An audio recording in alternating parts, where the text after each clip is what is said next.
welcome. You're watching Living with COVID, your one-stop shop to answer all your questions on how to grapple with the daily normal in the midst of a pandemic. Joining us is a panel of expert doctors who will answer all your questions on how to go about your daily life. We have Dr. S.M. Karthik. He is the DM Endocrinology. He's a consultant endocrinologist at the Silverline Hospital in Kochi. We have Dr. Amitabh Soor, who is an endocrinologist and diabetologist from the Palace Hospital in Kolkata. We have Dr. Arabinda Saha. He is a senior consultant cardiologist joining us from Siliguri. Appreciate you, doctors, for sparing the time of day. I have to begin by asking you, the biggest challenge is chronic disease management in the midst of a pandemic. What are the steps that you're taking at your clinics and OPDs in order to make sure that patients are in fact safe? Dr. Soor, would you like to begin? Yeah. Social distancing of 6 feet should be maintained between individuals who are standing in a queue at the reception, particularly at the billing corners. That's very important and that has to be taken care of. Every visitor should undergo thermal screening and sanitization of hands at point of first contact at the clinic. A self-declaration form can be used. It should be encouraged where a visitor is required to declare whether he is having close contacts with any COVID patient or if he is having symptoms or like that. Even staff members like receptionists and other members should undergo routine thermal screening and should also fill up self-declaration forms. Needless to say that all should use 3-ply surgical masks. It should be mandatory for visitors as well as staff. And in fact, the staff should be encouraged to use face shields also. Also, it should be encouraged to use least possible time at the time of contact should be minimum, and therefore least possible data should be captured at point of contact and maximum data should be taken over telephone. And also it should be encouraged to use app-based transactions so that contact-based transaction like use of currency notes, cards can be avoided and contact-less monetary transactions can be done. Dr. Karthik, is there anything you'd like to add? No, I think that sums up everything almost. All right. And Dr. Saha, any particular precautions that patients should be taking while they are in fact, visiting a hospital or an OPD? Regarding OPD, I will try to restrict the number of accompanying persons. Probably only the patient, unless the patient is a child, should be accompanied by a parent. So that will reduce the crowd in the waiting area. Secondly, we should be taught about manage the coughing etiquette. That is, they are coughing, they should use a tissue paper. They should use this thing, elbow, to prevent spilling out. And regarding examining the patient, if there is a barrier between the and the doctor, that will also serve good, so that the patient can come directly contact with the doctor. And I prefer use a personal protective equipment, a face shield, N95 mask and gloves. All right, gloves, so face shield, N95 mask and gloves is something that is recommended, especially if you are unwell or you're coughing. It's important that you take all the precautions to not pass on the infection to someone else as well. Dr. Karthik, if I can just come back to you, for a follow-up question, since you've talked about the use of masks and face shields. There are reports about COVID-19 now being transmitted via the air. What are your views and what are the kind of extra precautions that one needs to take? Yeah, first I would like to thank NDTV for having me in. And one must remember that COVID is a changing science or evoluting science. Day to day we have lots of evidences, and with that we need to modify our recommendations also. One thing which has cropped up recently is this concept of aerosol transmission or air transmission. Basically, aerosols means droplets which are less than 5 microns in size. So, as a result of which, the number of virus particles also in that are substantially less when compared to droplets. These aerosols are produced during speaking, singing, even coughing, sneezing, and also breathing.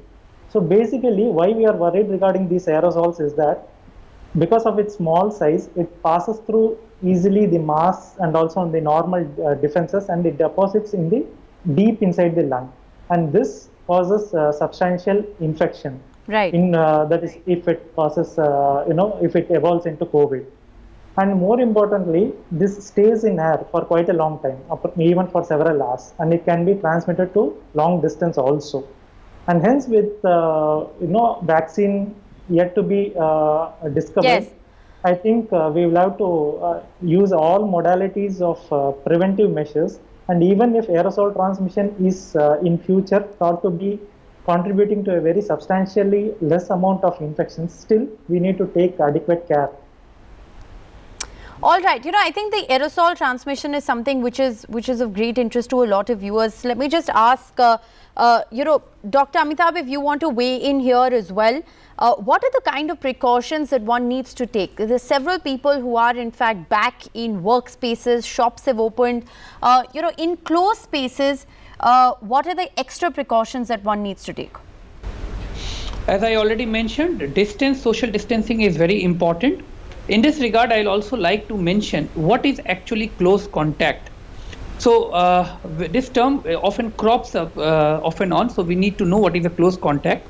Anyone, irrespective of whether using a respiratory personal protective equipments like mask or not, if have come into close interaction, that is less than 6 feet physical distance with more than 15-minute long exposure of any symptomatic or asymptomatic lab confirmed COVID-19 patient, Right. in 2 days prior to symptom onset for symptomatic patients or 2 days prior to the date of sample collection for asymptomatic patient, then that person is officially regarded to have been called close contact. And Right. such No, patients but if I can just very briefly ask you about aerosol transmission. You're saying that physical distancing between Yeah. people is key to avoiding contracting an infection via air. But what if you happen to cross an area where a COVID positive patient has sneezed, or there are some droplets that are suspended in the air? What if you happen to just cross that area? What about areas like lifts or staircases or washrooms? Doesn't that make you particularly vulnerable? Yes, of course they make it vulnerable, and therefore there's the significance of using a 3-ply surgical mask at least almost every time till you are outside your home. In any place, if you are using 3-ply surgical mask, you are protected at least to a large extent from also aerosol. Now that's a particularly challenging situation where Right. when many times people try to, they don't use the mask, particularly at the time of eating or something like that. So that's a very difficult situation. Then you need to take your food at a place where you did not have exposure to anybody else and take your food at that place so that you don't get exposed to the aerosol, which may remain suspended even for hours. All right, so very interesting, to actually understand how aerosol transmission in fact works and what are the kind of precautions that you need to be taking. Dr. Soor, you've already answered the question on, what is a close contact, and I think we'll just move on. Dr. Saha, if I can ask you, many patients, of the COVID-19 also die because of suffering a heart attack. Now, is there any connection between COVID-19 causing heart attacks in patients who are already immunocompromised, and does that in fact make patients with existing heart conditions especially vulnerable? What are the precautions they should take? The patients with existing heart conditions are very much vulnerable because of the pathophysiology of disease, which may produce myocardial damage in form of myocarditis, sometimes myopericarditis, sometimes a stress cardiomyopathy, and also sometimes it's a prothrombotic state. Widespread occlusion of the blood vessel that can cause a occlusion of epicardial disease, resulting in full-fledged displacement elevation myocarditis. So amongst patients who are having serious COVID infection, nearly 50% have some involvement of the heart or other. Dr. Karthik, if I can come to you at this point, what are the kind of precautions that one needs to take, especially if you need to travel? And of course, one does try and avoid public transport as far as is possible for local travel. But what about the use of buses or taking a flight for long distance travel? What are the kind of precautions that one needs to take? Yeah. So just before answering this question, I also like to add one more point for aerosol transmission. One thing which is very important is ventilation. No, we will have to Right. have as much as possible the doors and windows open. We need to pump in fresh air into the room, and we need to cross ventilate. We will have to have a single inlet and single outlet. This is the one important measure which is even suggested by CDC in order to prevent this aerosol transmission, because it is just like flushing out the aerosols outside the enclosed room or any enclosed chamber, or even for that matter metros and even buses. Now, Right. coming on to your question, basically precautions to be taken in public transport. Of course, the most important thing a person has to have in his pocket is, apart from wallet and mobile phone, is a hand sanitizer. Right. And mask is compulsory, it's very mandatory. And in public transport systems, we will have to, as much as possible, avoid contact with the common sites which are usually contaminated by several people. And if there is no other option but to sort of hold on to handrails or even the support systems, we will have to sanitize our hand immediately. Social distancing even in public transport is very important. As much as possible, we will have to find a way to be sitting near the windows if possible, if it is open. In an enclosed system, we always try and actually we will have to re-emphasize the fact that the circulation of the air has to be improved. And if air conditioning system is being used, high efficiency filters have to be used in that. And there is a role for UV filters also in such transport system. With respect to airplanes, that is flights, it has been said by the several agencies that they are constantly pumping in new and fresh air into the flight. That is one important measure which takes care of aerosol transmission. All right, very interesting to actually understand how aerosol transmission works, what are the precautions, and more importantly, what precautions do you need to take when you travel. We're going to slip into a very short break. Our expert panel of doctors is going to continue to be live with us on the other side. Do stay tuned.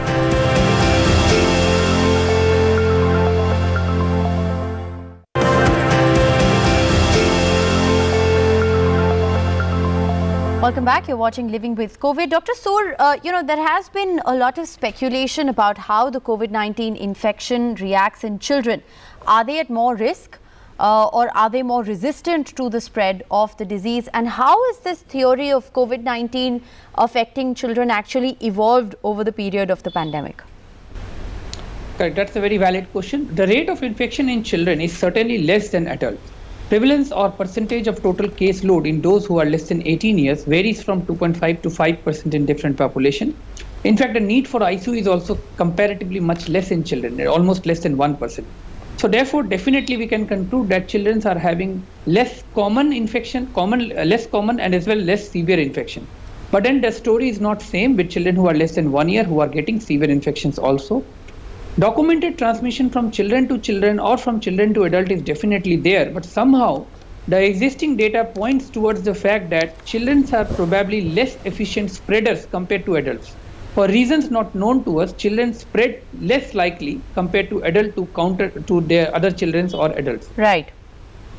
All right. So that's a very interesting point of view. Dr. Saha, what is your opinion when it comes to interventional procedures during the time of a pandemic? Is it safe to have a surgery or an interventional procedure at this time?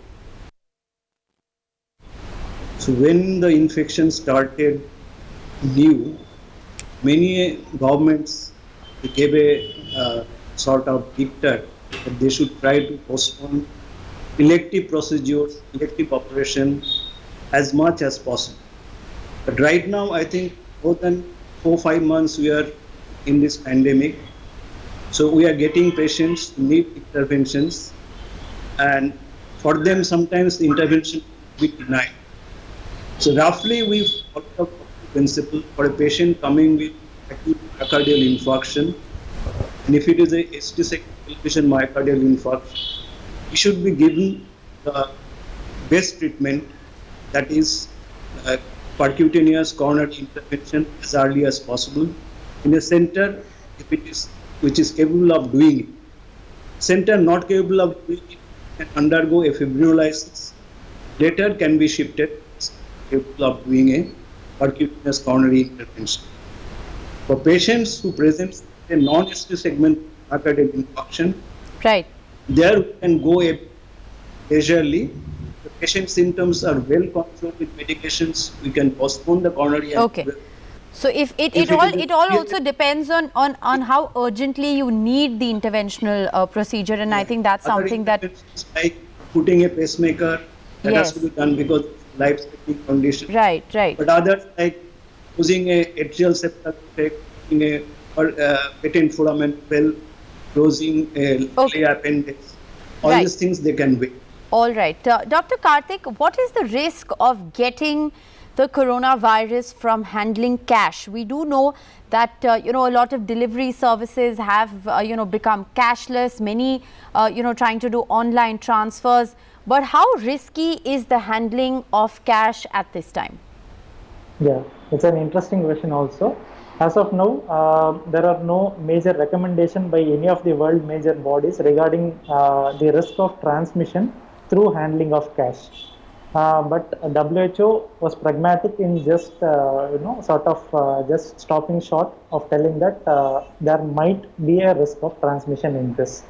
One thing which we'll have to remember as of now is that there are evidence stating that on metals, except for copper, and on cardboards and plastic, the coronavirus remains viable for at least a day.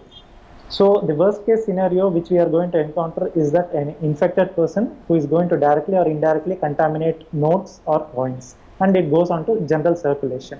So the best way in which a common man can, while handling cash, can mitigate this is by using sanitization after handling cash and coins. In those jobs which require frequent handling of cash, like those who are in the cashier's desk or Yes. collecting Yes. cash, or the several such individuals can safely use gloves, or if it's not possible, to frequently sanitize their hands. Okay. But do you recommend the use of cards over cash? And if someone is using card transactions, should they be sanitizing their cards? What should they be doing? Frankly speaking, as of now, since there is no hardcore evidence in role of transmission, through cards, I don't think that is as such required as of now. The Okay. only point of contact is through the magnetic strip when we swipe the cards, and that is highly improbable to transmit coronavirus as far as I am concerned. All right, but it's always better to, to sort of err on the side of caution, sanitize your hands as frequently as you can if you are in fact handling cash or even doing a card transaction for that matter. Dr. Soor, let's just shift our focus and talk a little bit about diabetes and the impact it has on COVID-19 patients. What would you recommend? How can people manage diabetes effectively in their homes at a time like this? It's true. The severity of COVID-19, including both ICU admission and death, is much more in both type 2 and type 1 diabetes. In fact, among diabetic patients also, those who are having poor glycemic control, particularly at the time of diagnosis of COVID-19, are having poorer outcomes. And therefore, I strongly recommend to all my patients, whether type 2 or type 1 patients, that they must have a home glucometer, an ISO certified home glucometer, and they should routinely check their glucose values, capillary glucose values, before major meals, that is before breakfast, lunch or dinner. And the target capillary glucose values before major meal is generally taken as less than 140 milligram per dl. If they are having this 140 milligram per dl or lesser capillary glucose value without having hypoglycemias with their existing prescription, Right. then probably it is all right to continue that. If not, then they should take help of professional endocrinologists Okay. nearby to them. All right, that's Also very for useful type 1 advice for diabetes patients. Dr. Saha, if I could briefly, squeeze in a last word with you as well. on then precautions that need to be taken by cardiac patients to protect themselves. I know you talked about cardiac procedures earlier, but what are the preventive measures that you can take at this time? So cardiac patients, once they develop COVID, they fare very bad. So they should put much effort not to contact the disease by staying indoors as much as possible, maintaining social distance, using face masks as applicable, use hand sanitizers very frequently or wash their hands for 20 seconds as many times during the day as possible. They should stick their dosage regimens, and they should have a good supply of medicines for about a month so that they don't run out of the medicine in case of any emergency. And they should avoid any unnecessary travel regarding doctor's consultation. Right. If possible, they should go for teleconsultation so that they don't have to go to the doctor's chamber or don't have to go to the PD of hospital. All right, I think that's very useful advice right there. Also, I think all doctors stressing on the fact that you need to be in touch with your doctors and act upon their advisement on whether you need a physical checkup, whether you can manage it at home or not. Appreciate you, doctors, for sparing the time of day to so patiently answer all our questions. That's all we have time for on the show today. Thanks for watching.